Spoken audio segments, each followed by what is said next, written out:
My channel's called Nomadic Noms, and I haven't been nomading, and I haven't been nomming, and it's sort of hard, you know. You can't do the things you love. You feel almost like, what's the point of anything? If you're not able to do what you love, what are you doing?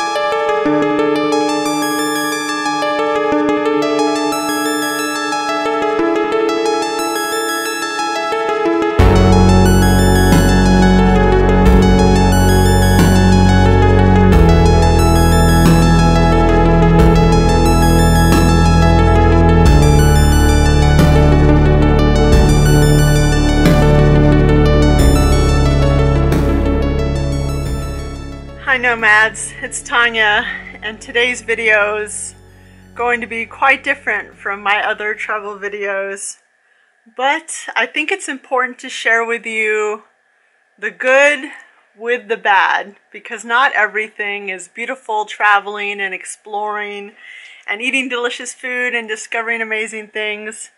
Some things are ending up in bad situations and just trying to survive. So I have a story to tell you.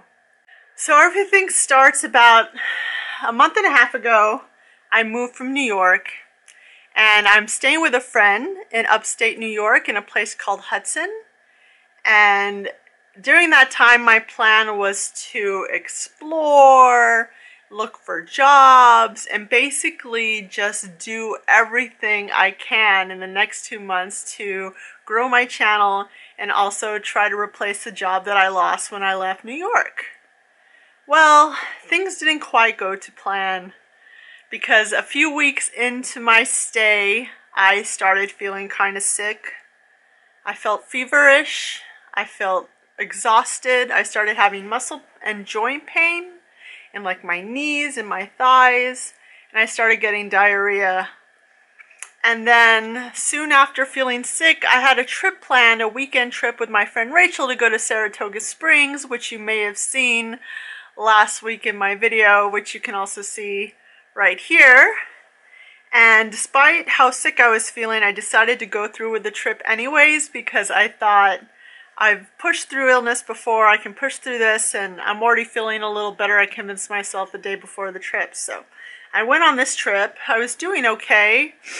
But in the evenings I would get very tired, and then when we did a lot of activity, my muscles and knees would feel so much pain I couldn't even stand it. And then at night I started getting fever and chills. My fever would spike to like 101 or over, and then I'd just have to lay in bed covered up as much as possible until the fever broke, which it always did, but I was useless to her basically for half of the day. She would go get her own dinner and enjoy herself, and we made the best of the time together. We saw a lot of Saratoga. My friend Jessie joined us, and we had a good time, and I promised her that I would see a doctor when I got back to Hudson. So the next day after we arrived back, I went to urgent care and I told them my symptoms, and they felt my belly, and there was some tenderness in my belly, and then they told me that they're afraid there might be a problem with my gallbladder and that I should go to urgent care and get a CAT scan, and I might end up spending all day there, but that was their recommendation. So I wasn't looking forward to that, but I followed the doctor's advice. I went to the ER. I waited in the emergency room for 5 hours, which ended up being very rough because of my condition. I got very cold. At some point, I knew my fever was spiking and I couldn't feel my fingertips. I had to ask them for a blanket, which they brought out, and it was heated, thank God. And when they finally got me in the evening, it was already dark. They did my CAT scan, which is a process, but I thought, okay, we have my CAT scan, now I can go home. Well, that's not what happened. From my CAT scan, they determined, oh, you have some inflammation in your intestine, which is also called colitis, which is something that can happen if you just mess up your gut biome or from a bacteria or a virus or a pathogen. So they said they would put me on a course of antibiotics. And I'm like, great, this sounds good. Something curable. It's not that bad. My gallbladder is fine. But then they told me, we think we're going to keep you overnight because your blood pressure is really low and you still have a fever. And I'm like, well, I've been sitting in a freezing cold waiting for 5 hours and I haven't eaten anything all day, so of course I'm going to be not my best. But they did not listen to me. They kept me overnight, put me on fluids, put me on antibiotics, and they ended up keeping me 2 nights in the hospital, which was really rough because I did not intend on staying. I had no charger for my phone. I had no toothbrush, no toothpaste. I had to wear the same dirty mask that I wore when I came to the hospital.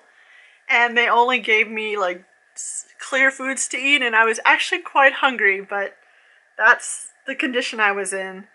After 2 nights in the hospital, my fever went down and they released me, and I continued taking the antibiotics, and I thought I was on the road to recovery. The next week, I finished the antibiotics, and I felt like I was doing better. I still had the symptoms, but I didn't have any fever, and my diarrhea didn't smell as bad. I know this is TMI, but the point is it didn't smell as bad as I did before, so I'm like, whatever was in there, it's fixed. So I went to the primary care doctor. He's like, you look good. Call us if you get any fever or chills or your diarrhea gets worse. And I'm like, okay. So that next week, I started having fever again. My diarrhea never really got any better. It started smelling again. And I started having evening fevers after eating certain foods, which is terrible because when you have a fever, you feel like you're dying. And all I can do is curl up in bed and try to sleep it off until the fever passes. So I called the doctor and they're like, you have a fever. You can't come in here with a fever. I guess they're afraid of coronavirus or something. And they told me to go back to the ER, which I wasn't that excited about based on my last experience. So I tried really hard to maybe get an appointment with a specialist, which I was able to get, but it wasn't until December, and that was like, that was the beginning of November, end of October, so it was not as soon as I'd like. I ended up getting my COVID booster shot, which really put me out of commission. In addition to how sick I was already feeling, I got way more fevers. And I actually vomited a few times, which made me feel like, okay, I should probably go back to the ER. So 2 days after getting my booster shot, I went back to the ER. They admitted me right away, which was great. I didn't have to wait in the waiting room. They draw some blood, did some tests, and they determined that I still had inflammation, but I didn't have any infection, which is a good sign. And they told me to make an appointment with my primary care doctor. And another complication to the problem was I had promised the people I was staying with that I wouldn't be around for the next week because they had guests coming, and my original plan was to go to Niagara Falls and just explore that area, both the Canadian side and the American side. I've never been to the Canadian side before. I thought it would be really fun. There's a 7-hour train you can take from Hudson. It would have been perfect, but I was still feeling extremely sick. So that's what led me here to Cabin Mountain Lodge in the middle of the Catskills, very close to some beautiful areas, but I don't actually have a car to explore, and I don't have any energy to explore. I'm still feeling very sick. I just end up spending all day in bed, trying my hardest to eat. I've lost a ton of weight because if I eat too much, I get very sick to my stomach. And I'll get a fever if I eat the wrong things and I don't know what the right things are to eat. So I end up eating only like 500 calories a day, and it's mostly, you know, saltine crackers. I try to drink like health shakes so I can build up my calories and my protein. I'm taking multivitamins to try and supplement the nutrients I'm not getting. But basically all I'm doing in this really beautiful location with the leaves turning is laying in bed, praying that I'll find a solution to my problem. I'm spending something like 5 nights here.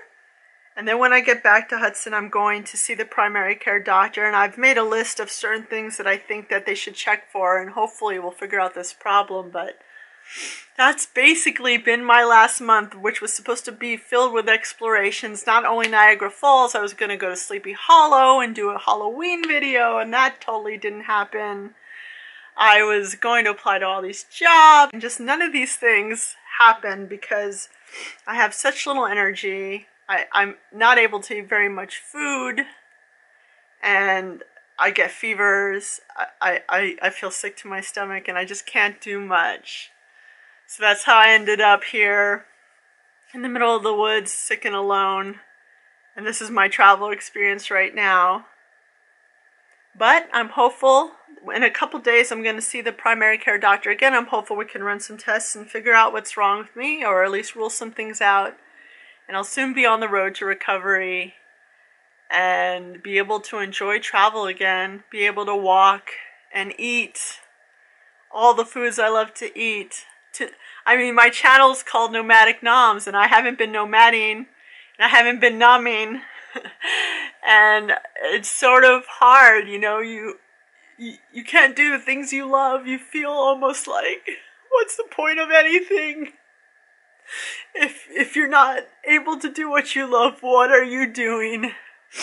So it's been physically challenging, but it's also been very mentally challenging.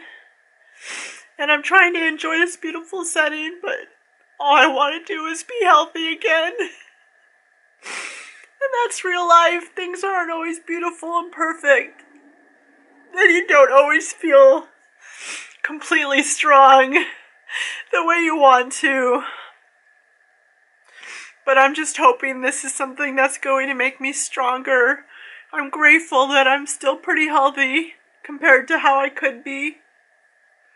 And I'm trying to stay positive and think about how I'll probably get better soon and think this will just be a blip in my travels.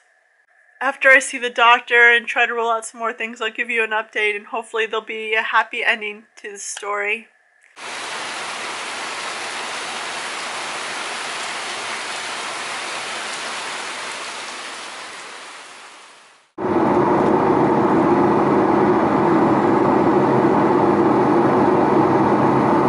So it's been about 3 months, a little over 3 months since I first went to the hospital with stomach pain, stomach issues, fever, and pain in my thighs and my knees and in my joints.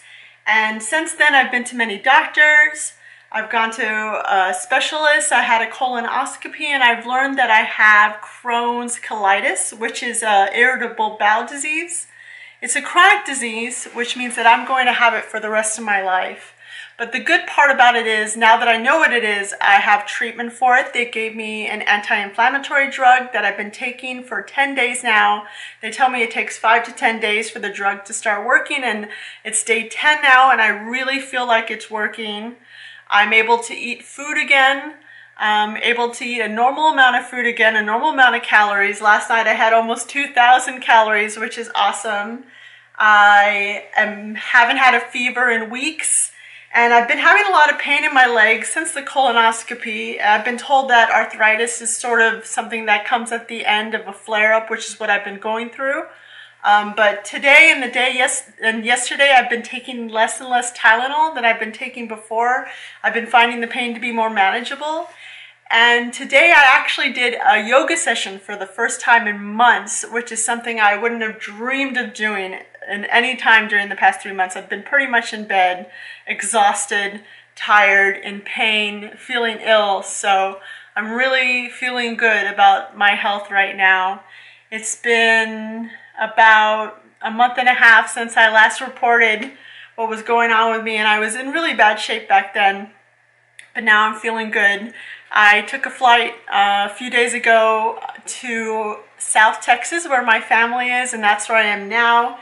It was a really difficult flight because I was having a lot of pain in my legs, but I bared through it. I took a lot of Tylenol, and now I'm home. I'm resting with my family, and I'm eating well, and I'm looking forward to planning more explorations, more travel. I have a lot in store for 2022 that I'm really excited to share with you.